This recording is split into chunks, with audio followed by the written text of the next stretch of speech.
देश में मुगलों के खिलाफ प्रोपगंडा अभियान चरम पर है। ऐसे में जरूरी है हम जाने मुगलों का हिंदुस्तान कैसा था। तो चलिए शुरू करते हैं।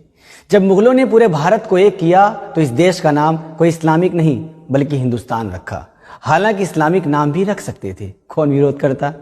जिनको इलाहाबाद और फैजाबाद चुभता है वो समझ लें कि मुगलों के ही दौर में रामपुर बना, और तब तक भी बना जब रामपुर एक मजबूत मुस्लिम रियासत थी। नाम बदला जा सकता था, कौन विरोध करता।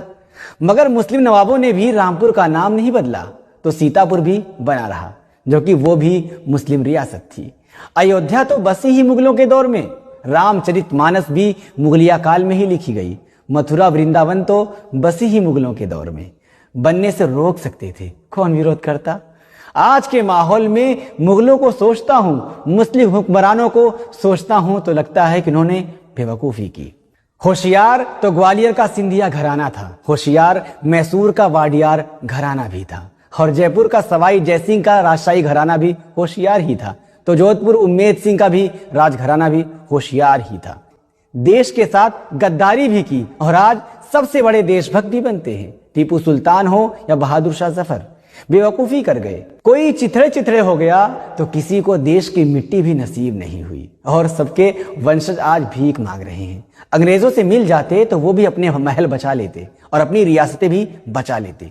वाडियार, जोधपुर, सिंधिया और जयपुर राजघराने की तरह उनके वंशज भी आज ऐश करते, उनके बच्चे भी आज मंत्री विधायक बनते। यह आज का दौर है, यहाँ भारत माता की जय और वंदे मातरम कहने से ही इंसान देशभक्त हो जाता है, चाहे उसका इतिहास देश से गद्दारी का ही क्यों ना हो।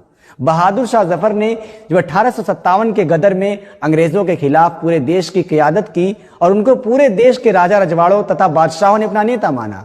भीषण लड़ाई के बाद अंग्रेजों की छल कपट नीति से बहादुर शाह जफर हार गए और गिरफ्तार कर लिए गए। ब्रिटिश कैद में जब बहादुर शाह जफर को भूख लगी तो अंग्रेज उनके सामने थाली में परोसकर उनके बेटों के सिर ले आए। उन्होंने अंग्रेजों को जवाब दिया कि हिंदुस्तान के बेटे देश के लिए सिर कुर्बान करके अपने बाप के पास इसी अंदाज में आया करते हैं। बेवकूफ थे बहादुर शाह जफर।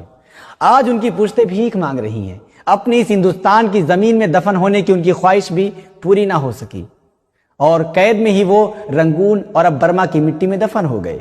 अंग्रेजों ने उनकी कब्र की निशानी भी ना छोड़ी और मिट्टी बराबर करके फसल उगा दी। बाद में एक खुदाई में उनका वहीं से कंकाल मिला और फिर पहचान के बाद उनकी कब्र बनाई गई। सोचिए कि आज बहादुर शाह जफर को कौन याद करता है।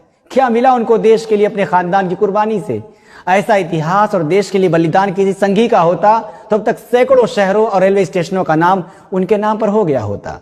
क्या इनके नाम पर हुआ कुछ? इसलिए कहा कि अंग्रेजों से मिल जाना था। ऐसा करते तो ना कैद मिलती, ना कैद में मौत, ना यह गम लिखते जो रंगून की कैद में लिखा। लगता नहीं है दिल मेरा उजड़े दयार में, किसकी बनी है आल में ना पायेदार में। उम्रे दराज मांग कर लाए थे 4 दिन, 2 आरज़ू में कट गए 2 इंतजार में।